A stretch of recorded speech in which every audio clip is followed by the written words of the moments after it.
Sergei Lavrov says the EU has absolutely no place at the Ukraine peace table. Europeans are just armchair pundits with zero influence, according to him. Do you agree, or is he wrong?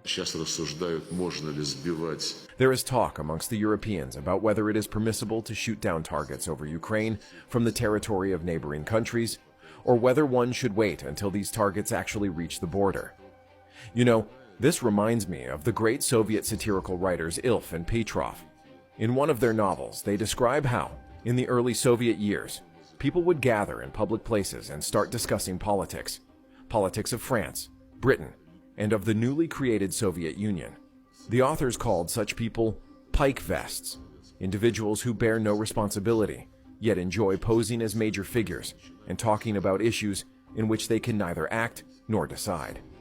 In today's terms, you might say this is comparable to what we call armchair pundits.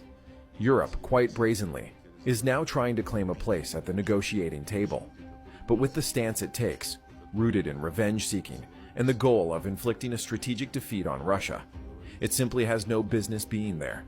Europe also speculates about sending its own contingents to Ukraine, which, as I have already stated, will be treated as legitimate military targets. And it keeps pushing so-called security guarantees for Ukraine, guarantees formulated without our participation, and openly aimed at creating new military threats to the Russian Federation.